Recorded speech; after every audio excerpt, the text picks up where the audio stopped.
Lesson 43. Reading practice number 6. Gentlemen,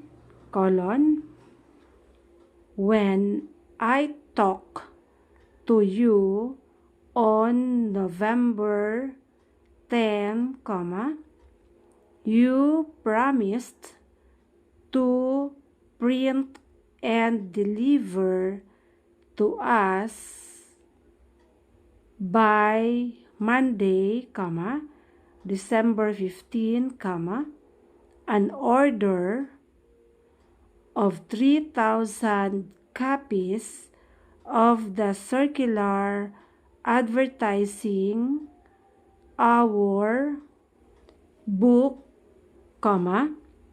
misunderstandings and misconceptions of supervisors in business, period. The circulars were delivered yesterday morning, but several hours ago, my assistant, Mr. Underwood,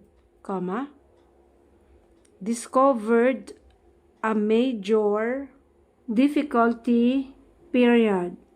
The name of the author has been misspelled throughout the circular, period. How this exceedingly embarrassing mistake occurred is a mystery to me, for his name is spelled correctly on the manuscript from which you set the circular, period. A photographic copy is enclosed, paragraph. Because of this misprint,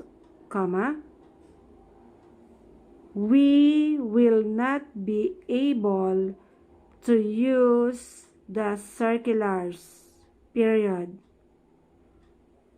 Consequently, we must request that you do them over immediately, period.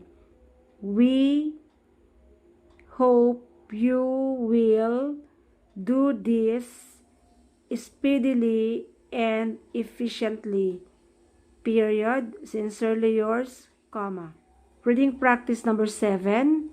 Dear Commuter, in September, we plan to introduce a new service, period.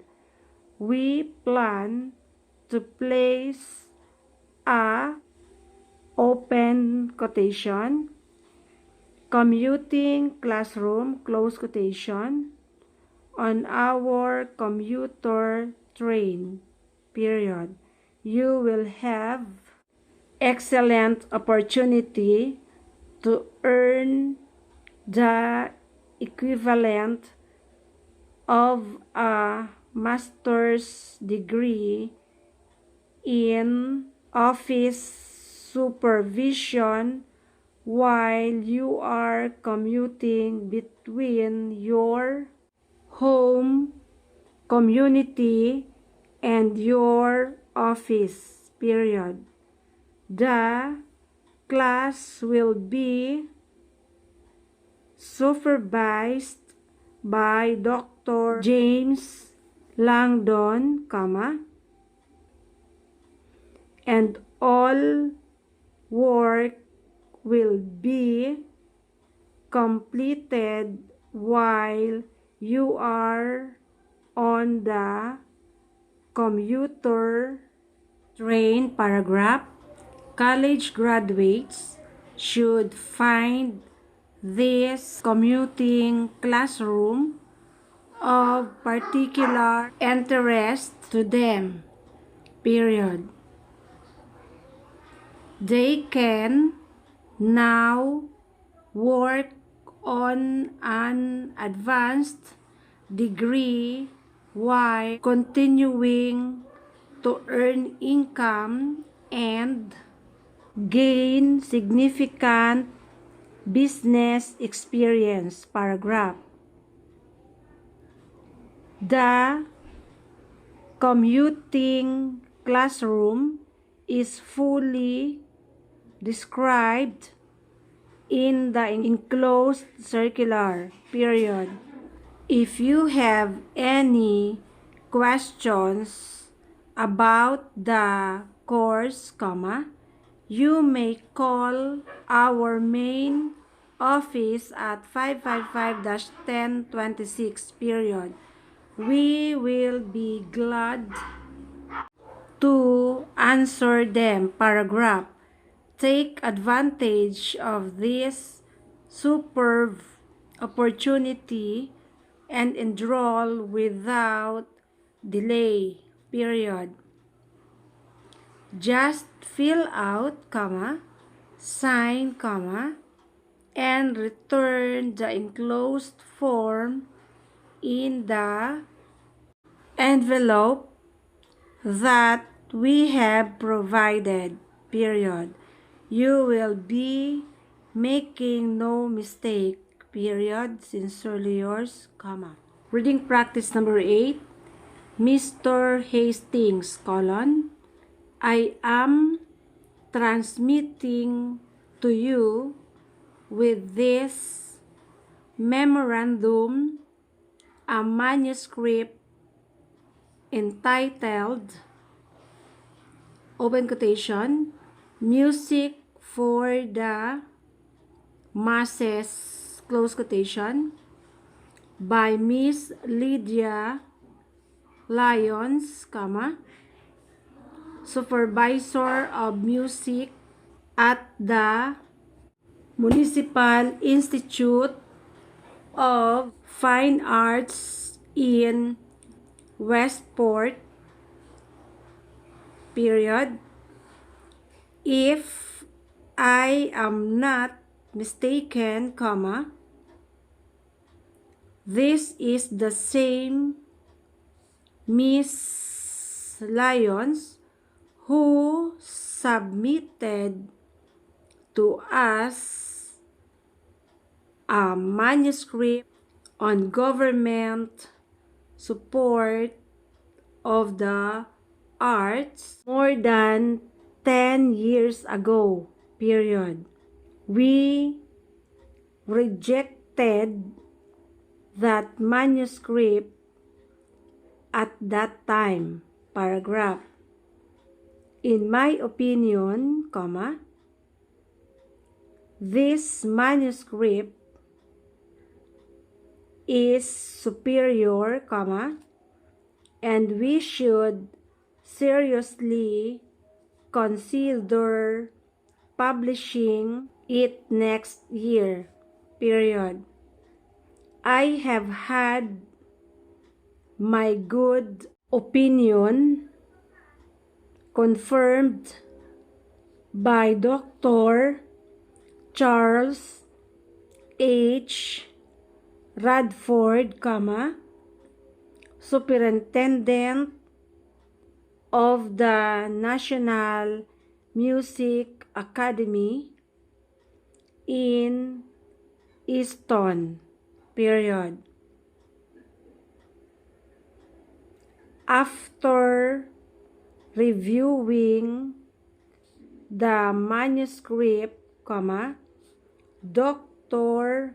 Radford made this comment, open quotation, I have never read such an interesting, entertaining manuscript, period. You will be making no mistake if you publish it. Paragraph, close quotation. If you agree that we should publish, open quotation, music for the masses, comma, close quotation, please acknowledge receipt of the manuscript and send Miss Lyons our regular loyalty contract, period. Max C. Rogers. Reading practice number 9. Dear Mrs. Lincoln, colon, John C. Swanson, comma, President of International Enterprises, comma, which is one of the largest manufacturers of calculators in the world, comma, pays this tribute to the Nelson Correspondence course for supervisory personnel, colon, open quotation, in this continuing education course, our men and women learn about modern supervisory procedures, period. They learn how to play a leadership role that is mutually beneficial to the company and to themselves, period. All our present supervisors, comma, superintendents, comma, and other supervisory executives have taken this valuable course, comma, and we plan to continue to have all new executives take it. Paragraph, close quotation. Why not give your executives an opportunity to improve themselves by taking our correspondence course, period. If you want further details regarding the Nelson Correspondence course for supervisory personnel, comma, call us at 555-8164, period. You will be making no mistake, comma, Mrs. Lincoln, period. Sincerely yours, comma. Reading practice number 10. Dear Mr. Smith, colon, what will the mutual insurance company course for supervisors do for your executives, question mark. Here are a few things, colon, paragraph number 1. It will increase their understanding of the functions and importance of insurance and correct any misapprehensions and misconceptions they may have about it. Paragraph number 2. It will develop their ability to build teamwork, comma, stimulate interest, comma, and create enthusiasm among their employees. Paragraph.